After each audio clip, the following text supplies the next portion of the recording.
Shalom. Ya, dimanapun Bapak Ibu Saudara berada, ya kiranya Tuhan memberkati dengan damai sejahtera yang dari Tuhan yang melampaui segala akal yang ada dalam kehidupan kita. Mari kita akan membaca firman Tuhan di dalam kitab Amos.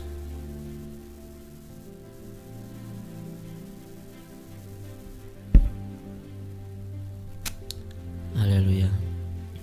Kitab Amos pasal 5 ayat yang ke-4 sampai 6. Amos pasal 5 ayat 4 sampai yang ke-6. Ya, saya akan membacakannya bagi Bapak Ibu Saudara sekalian. Sebab beginilah firman Tuhan kepada kaum Israel. Carilah aku, maka kamu akan hidup.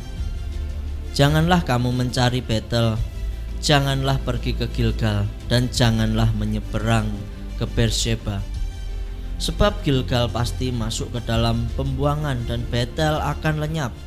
Carilah Tuhan, maka kamu akan hidup, supaya jangan ia memasuki keturunan Yusuf bagaikan api yang memakannya habis dengan tidak ada yang memadamkan bagi Betel. Ya, puji Tuhan, inilah firman Tuhan. Ya, latar belakang dari pembacaan kita ini adalah waktu itu Amos adalah seorang nabi Tuhan, ya. Dia bernubuat pada kerajaan utara. Ya, kita tahu kerajaan Israel terbagi menjadi dua setelah zamannya Raja Salomo, dan di zaman anaknya kerajaan terbelah menjadi dua, kerajaan utara dan selatan.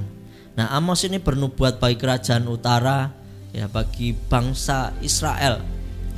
Waktu itu keadaan secara lahiriah mereka ada di dalam puncak perluasan wilayah yang cukup baik, stabilitas politik yang baik, ya.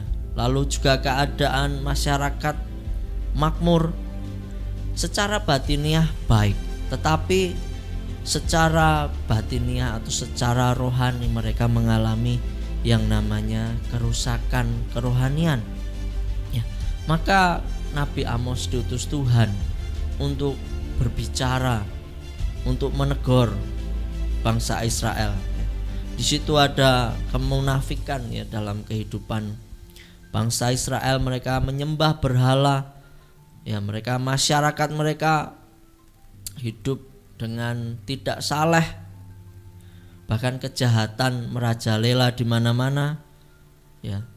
Sistem-sistem peradilan yang harusnya di mana di situ keadilan ada, tetapi juga keadilan dirusak dengan cara mereka, pemimpin-pemimpin mereka berbuat tidak adil. Lalu juga bahkan orang-orang yang lemah semakin tertindas, ya. Orang-orang yang miskin semakin ditindas. Nah, itu sudah menjadi kebiasaan di zaman itu. Maka Tuhan mengutus Nabi Amos untuk menyerukan satu pertobatan, di mana dikatakan carilah Tuhan. Nah, apa tujuan dari peringatan Tuhan bagi Israel? Ya, tentu saja tujuannya adalah pertobatan bagi umat Israel. Ya. Di situ dikatakan carilah aku, maka kamu akan hidup.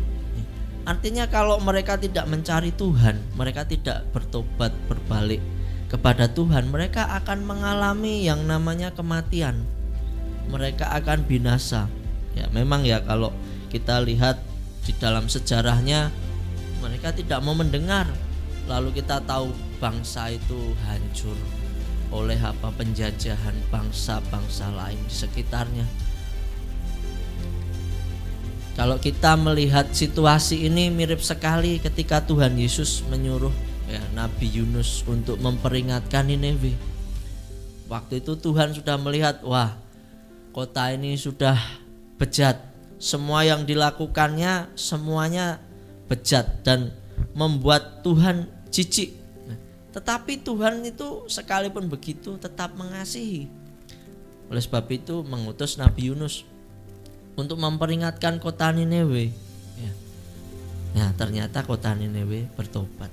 Nah, tetapi sangat disayangkan bangsa Israel justru ketika ada peringatan dari nabi-nabi Tuhan, mereka tidak mendengar peringatan-peringatan itu, sehingga mereka benar-benar hancur dan dikatakan kamu mati, tidak bisa hidup. Sebab sumber hidup memang hanya dari Tuhan. Mari kita akan melihat apa isi dari peringatan Nabi Amos kepada bangsa Israel. Yang pertama di situ carilah aku maka kamu akan hidup. Kalau kita mencari berarti ada sesuatu yang hilang Misalnya saya ketemu Ivo, "Loh Vo, cari apa Vo?" "Waduh Mas, kunci motorku hilang." Misalnya. "Walah, tadi terakhir di mana?" "Di parkiran Mas." Wah, saya bantu cari. Ada sesuatu yang hilang. Ketika di situ dikatakan carilah, berarti Tuhan tahu ada sesuatu yang hilang di dalam kehidupan bangsa Israel. Nah, apa yang hilang sebenarnya?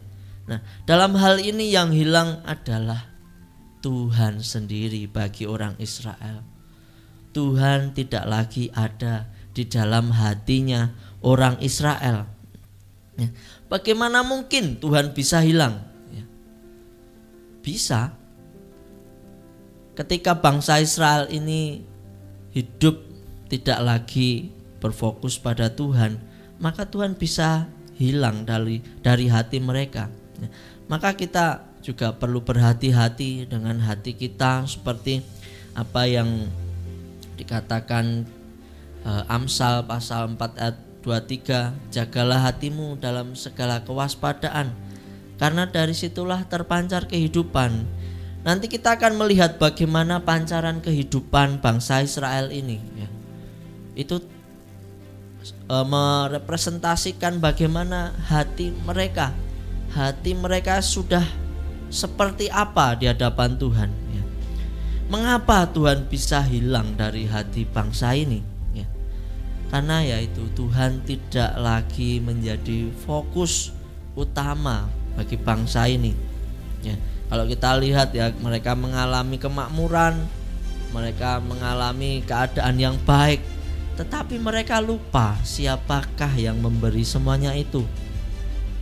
Bahkan mereka tidak lagi memegang kebenaran, keadilan diputarbalikkan, bahkan penindasan terhadap orang-orang yang lemah terjadi. Nah, padahal kita tahu Tuhan selalu konsentrasi pada orang yang lemah. Tuhan selalu mengingatkan kita, bahkan di dalam perjanjian baru Tuhan juga katakan, jika kamu memperhatikan orang lemah ini, maka kamu juga memperhatikan aku. Nah, Tuhan melihat betapa penindasan itu memedihkan hati Tuhan. Bahkan itu dilakukan oleh para pemimpin-pemimpin. Tuhan sangat membenci perbuatan mereka, tetapi Tuhan sangat menyayangi mereka. Terbukti apa? Tuhan masih menegur, Tuhan masih memperingatkan dengan keras. Teguran merupakan salah satu bentuk kasih sayang. Kalau kita masih ingat orang tua kita ketika kita mulai melakukan hal yang aneh-aneh, hal yang menyimpang, pasti orang tua kita akan menegur kita. Salah satu contoh misalnya kita tidak berlaku sopan pada orang lain, maka orang tua kita akan panggil kita, jangan katakan seperti itu tidak sopan. Atau kita melakukan hal-hal yang lain yang itu tidak baik, maka orang tua kita menegur kita. Supaya apa? Supaya kita benar, supaya kita menjadi baik. Demikian juga Tuhan melakukan kepada bangsa Israel. Tuhan menegur bangsa Israel agar mereka kembali. Teguran ini merupakan bentuk kasih sayang Tuhan kepada bangsa Israel. Teguran yang keras seringkali juga seperti shock terapi Shock terapi yang membuat orang tuh tersadar seperti itu. Ya.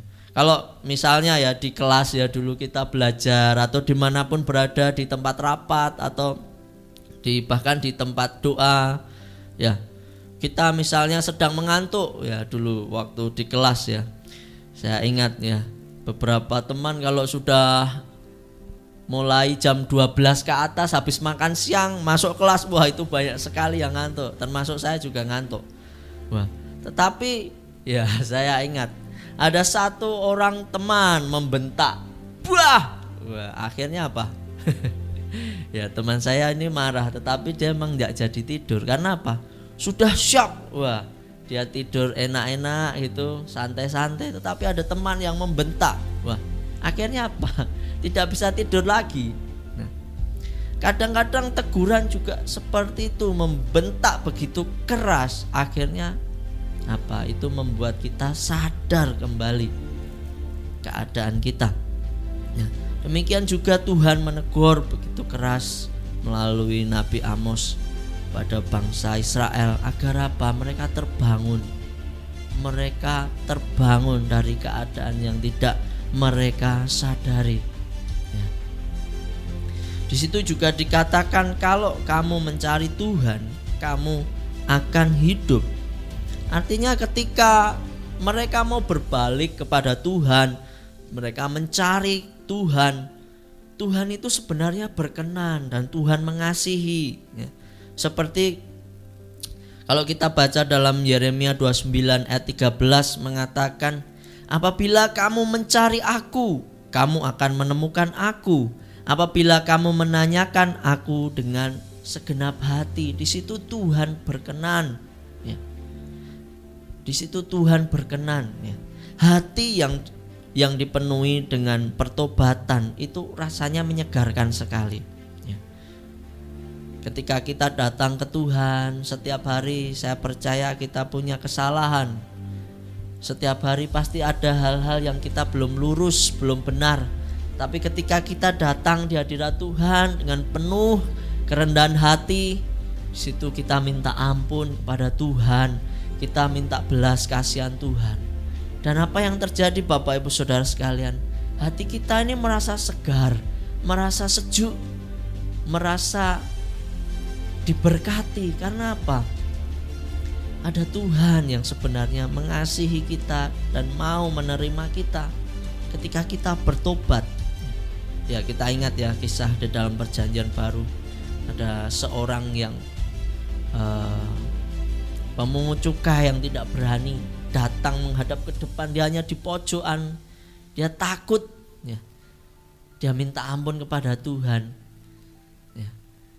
Tetapi juga ada orang di depan ya yang merasa dia benar, dia merasa oh Tuhan saya tidak seperti pemungut cukai itu, saya melakukan ini dan itu, pasti Tuhan berkenan ya. Tetapi Tuhan katakan apa?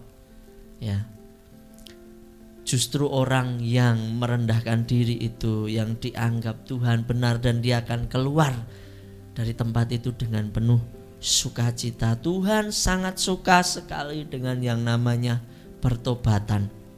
Ya, Tuhan berkenan kepada orang yang kembali mencari Dia.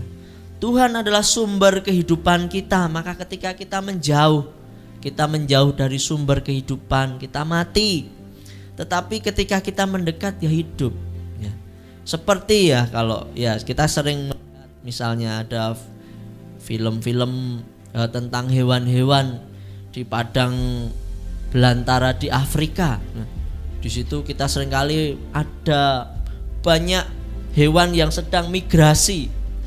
Mereka migrasi mencari apa? Salah satunya yaitu air untuk mereka tetap bertahan hidup. Di mana ada air, di situ juga ada rumput yang hijau, tumbuh-tumbuhan ada. Tetapi ketika tidak ada air, gersang, mereka mati. Maka ya kalau saya pernah melihat ya, ada banyak sekumpulan zebra, ada banyak kumpulan rusa, mereka menyeberang sungai dengan berani padahal di situ ada banyak buaya yang menunggu menerkam mereka. Tetapi mereka tetap mau melewati sungai itu. Karena apa?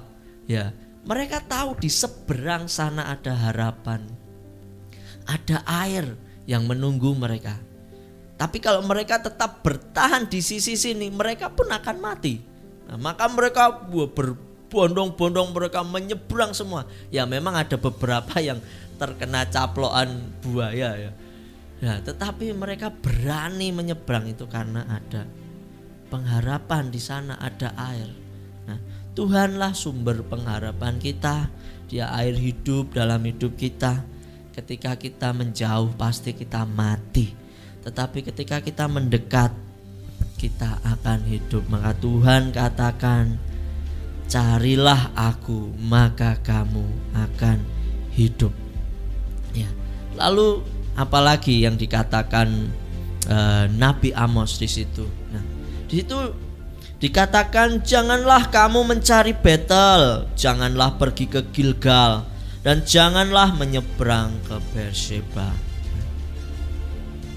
Tuhan katakan cari aku, kata ganti aku jelas ya. Menjelaskan itu bukan barang atau tempat, tetapi kata ganti aku yaitu adalah seorang pribadi, orang ya. Kalau hati mereka, orang-orang ini tidak lagi connect kepada Tuhan, mereka bisa mengalihkan penyembahan mereka bukan lagi kepada Tuhan, tapi bisa kepada barang-barang atau hal-hal yang lain. Nah, tapi Tuhan katakan cari aku ya. Artinya Tuhan katakan pribadiku yang kamu butuhkan nak. Pribadiku ini hai Israel yang kamu butuhkan ya. Ya tidak heran mereka pergi ke tempat ya, ke Gilgal, ke Betel. Mereka bisa bersembahyang, mereka bisa memberikan korban di situ. Tetapi mereka terjebak pada sekedar gaya hidup agamawi. Mereka tidak lagi mengenal esensi dari ibadah itu, yaitu adalah perkenanan Tuhan sendiri. Tetapi mereka tetap melakukan ya hal-hal yang berhubungan dengan agamawi mereka, kebiasaan-kebiasaan mereka. Nah, kita pun harus berhati-hati. Kita bisa juga terjebak. Kita bisa setiap minggu ke gereja, setiap hari berdoa, tetapi doa kita itu untuk siapa? Apakah untuk mengenal Tuhan atau untuk hanya sekedar mencukupi kebutuhan hidup kita? Mencukupi hal-hal yang kita perlukan dalam hidup ini. Kita bisa terjebak. Sekalipun setiap hari kita pergi ke gereja, kita bisa terjebak kepada yang namanya rutinitas dan kebiasaan-kebiasaan kita. Kita bisa datang dalam peribadatan tanpa ingin ketemu Tuhan. Kita bisa datang ke gereja tapi hati kita menjauh dari Tuhan. Hanya saja kaki kita tetap melangkah dan tubuh kita tetap duduk di gereja, tetapi hati kita tidak ada di situ. Hadirat Tuhan selalu ada pada orang yang merindukannya ya. Pasti saya percaya orang yang merindukan Tuhan pasti merasakan hadirat Tuhan, pasti merasakan kehadiran Tuhan. Orang yang rindu menjadi begitu peka dan sensitif ya akan sinyal-sinyal dari orang yang dikasih, betul ya. Ya, yang pernah mengalami ini pasti tahu ya. Ya, yang pernah memiliki kekasih atau juga suami istri mungkin yang sedang berada dalam keadaan jauh ya, merindukan pasangan mereka. Mereka menjadi sangat sensitif dan peka sekali. Kalau kita merindukan Tuhan, kita juga semakin sensitif dan peka terhadap Tuhan. Nah, lalu tentu saja bertanya-tanya, ada apa dengan tempat-tempat itu sehingga Tuhan melarang mereka ke sana? Ya, kalau kita lihat Betel ya, Betel merupakan tempat ya, merupakan tempat yang memiliki sejarah yang penting bagi Israel. Peristiwa-peristiwa penting terjadi juga di Betel. Kita ingat Yakub melihat tangga turun naik ke surga. Di situ ada pintu surga, lalu dia waduh, saya tidak tahu bahwa di sini ada pintu surga. Ya. Lalu ia membangun mezbah di situ. Lalu juga di Betel juga tempat di mana Yakub bergumul dengan Allah di situ. Dia minta berkat Allah. Dia bergumul sampai menjelang pagi. Lalu dia dihajar, kakinya terpelecok. Ya. Tetapi dia minta, aku tidak mau dilepaskan sebelum engkau memberkati aku. Lalu namanya diganti dengan Israel. Nama Yakub diganti dengan Israel. Nah, Betel memiliki sejarah yang penting bagi umat Israel. Ya. Namun tempat itu berubah menjadi tempat yang menjijikkan. Sejak apa? Ya. Sejak pecahnya kerajaan Israel menjadi kerajaan utara dan selatan. Kerajaan utara dipimpin Rehabeam yang mendirikan di situ suatu mezbah. Mezbah di situ ada mezbah lembu emas, dijadikan sebagai pusat penyembahan. Nah, disitulah terjadi satu kejijikan di mata Tuhan. Bahkan Rehabeam mereka memilih imam-imam di situ yang bukan dari suku Lewi. Jelas ini tidak seperti kebiasaan yang sudah dituliskan Tuhan bahwa imam-imam yang melayani itu adalah dari keturunan Lewi. Itu menjadi aturan. Sama aja Rehabeam ini sedang menghancurkan tatanan yang sudah Tuhan buat. Dengan membuat lembu emas itu sendiri pun dia sudah menghancurkan hatinya Tuhan. Betapa cemburunya hati Tuhan dan sedih saya membayangkan. Kita mungkin pernah mengalami yang namanya cemburu dan sedih. Wah, itu rasanya tidak karuan. Yang pernah jatuh cinta pernah mungkin mengalami hal itu Cemburu dan sedih, wah itu membuat orang tidak mau makan. Membuat orang sulit makan Rasanya tidak karuan. Saya percaya Tuhan juga begitu sedih melihat hal ini. Maka Tuhan katakan, jangan lagi kamu ke Betel. Karena Betel sudah jadi tempat yang begitu menjijikkan di mata Tuhan. Lalu juga Gilgal, tempat pertama bangsa Israel berkemah setelah menyeberangi Yordan. Kita ingat setelah mereka menyeberangi Yordan dengan mujizat Tuhan. Gilgal merupakan juga tempat Abraham mendirikan mezbah. Memiliki sejarah yang penting. Tempat Samuel mempersembahkan kurban di depan tabut Allah. Kalau kita baca di Yosua 4 ayat 20 sampai 24, di situ juga merupakan ada satu cerita di mana Yosua mengumpulkan para tua-tua Israel. Di situ mengumpulkan 12 batu sebagai lambang suku Israel yang dijadikan tanda peringatan bagaimana Tuhan menolong mereka sampai saat itu. Dan tempat itu Tuhan katakan biar ini jadi tempat peringatan. Nanti kalau anak cucu kalian berkata, menanyakan sesuatu, apa tempat ini? Tempat ini jadi satu tanda di mana Tuhan menolong bangsa Israel. Dan menjadi satu tanda kepada siapa anak cucu mereka harus takut dan gentar.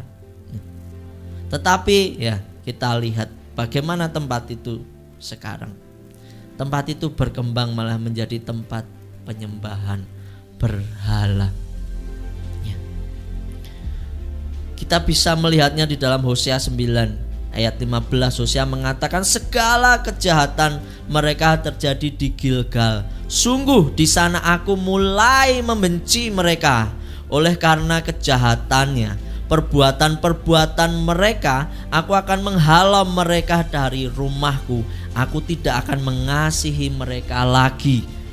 Semua pemuka mereka adalah pemberontak. Di Gilgal Tuhan sangat-sangat marah karena terjadi hal-hal yang tidak baik mereka kerjakan di situ. Mereka menyembah berhala di situ. Mereka mengabaikan Tuhan di situ. Nah, juga di Beersheba kota kuno di Kanaan, di mana ada banyak hubungan dengan Abraham di situ dalam kehidupan Abraham, tetapi juga Nabi Amos sudah menyebut tempat itu dengan tempat atau kota yang terkucil. Apa yang bisa kita pelajari kenapa Tuhan tidak ingin mereka kembali ke kota itu, ke tempat-tempat itu? Nah, bagi mereka itu sejarah penting, tetapi Tuhan juga katakan ya, untuk kita melupakan hal-hal yang lampau, tetapi kita fokus kepada tujuan Tuhan di depan. Nah, mereka hanya memikirkan hal-hal yang lampau. Bahkan hal-hal yang lampau itu, di tempat-tempat yang lampau itu mereka mengubah sejarah. Tempat yang indah jadi tempat yang terkutuk, tempat yang penuh kenajisan. Maka Tuhan tidak ingin mereka datang ke tempat itu. Nah, inilah satu peringatan bahwa di dalam kehidupan kita juga kita bisa merenungkan.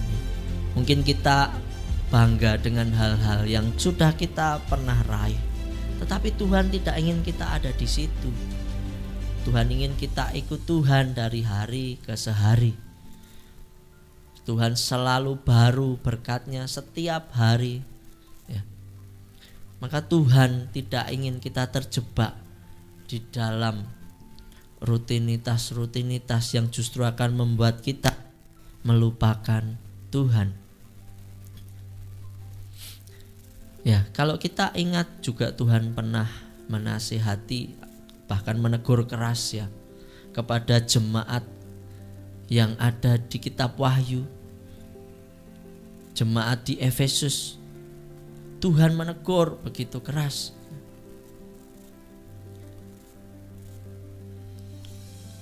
Ini yang namanya kehilangan kasih kepada Tuhan.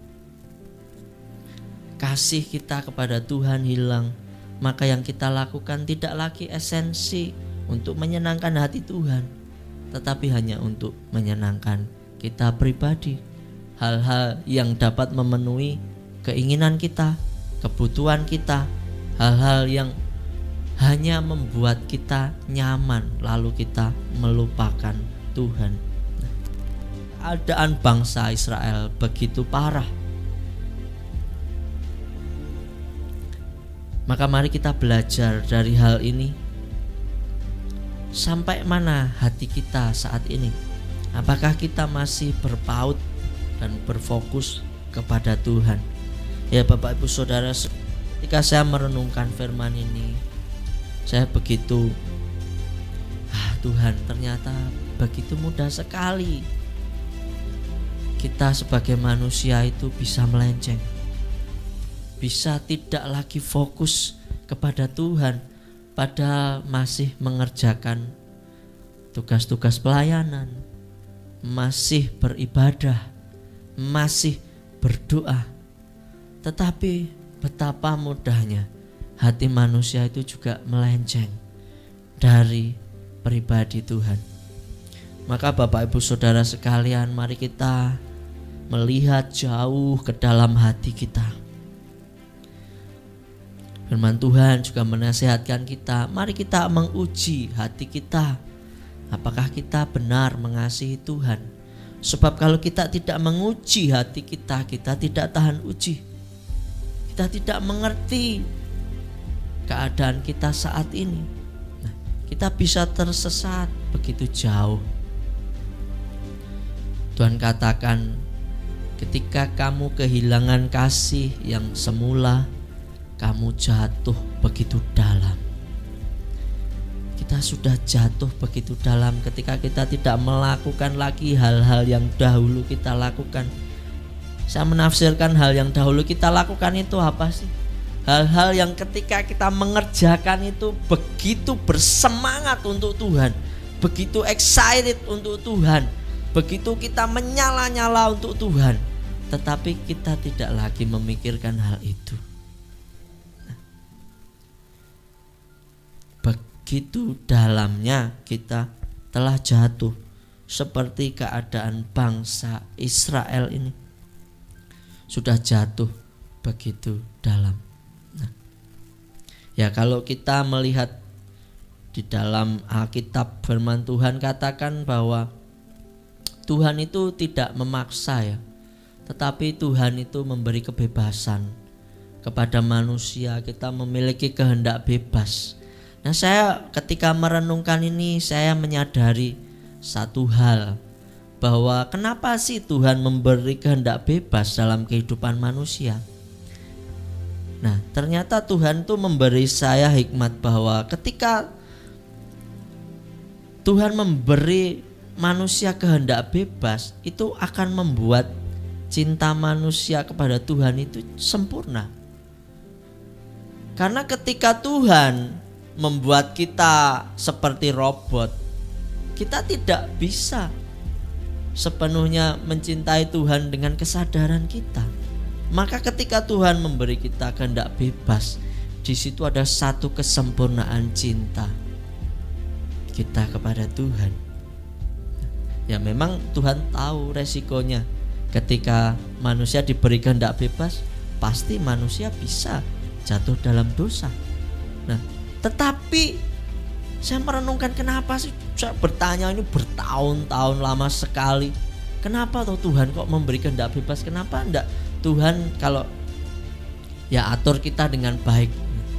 Ternyata ya itu memberikan satu kesempurnaan hubungan, kesadaran untuk mengasihi Tuhan itu karena ada kehendak bebas, bukan karena ada paksaan. Ketika ada satu pasangan pria wanita, ya, kalau mereka bersama itu tidak bisa karena paksaan, pasti tidak bahagia. Ada pernikahan yang dipaksakan, wah mereka memang menikah, tetapi apa hati mereka menikah? Tidak. Kebersamaan, satu kesatuan itu didasarkan pada keduanya bersepakat, kata firman Tuhan. Artinya keduanya saling mengasihi, ada kesadaran, kerelaan untuk mengasihi. Ya, demikian juga Tuhan memberi kita kehendak bebas untuk kita begitu sadarnya dengan hati kita mengasihi Tuhan. Maka ketika kita menjauh dari Tuhan, waduh, Tuhan sangat cemburu. Tuhan sangat cemburu. Kita miliknya, mari kita kembali ke Tuhan. Mari kita cari Tuhan, maka kita akan hidup. Kecemburuan Tuhan bukan untuk pribadi Tuhan sendiri, tapi itu juga untuk keselamatan kita. Karena Tuhan tahu ketika kita menjauh darinya, kita pasti mati ya. Maka mari kita sadari ini, dari kisah ini kita belajar. Mari kita mencari Tuhan kembali. Mari kita berdoa juga untuk bangsa kita, agar bangsa kita mencari Tuhan. Mari kita sebagai anak-anak Tuhan yang dikatakan kita adalah imamat yang rajani, mari kita bawa bangsa kita sebagai imam Tuhan. Mari kita serukan pertobatan pada bangsa ini. Mari kita serukan doa permohonan kita di hadapan Tuhan. Imam berlaku sebagai seorang yang menjadi perantara umat Tuhan kepada Tuhan, untuk mempersembahkan sesuatu, untuk menaikkan doa pengampunan. Maka mari kita sebagai imamat yang rajani, mari kita berdoa bagi bangsa kita, agar Tuhan memulihkan bangsa kita, agar Tuhan memulihkan negeri kita. Mari kita mencari Tuhan.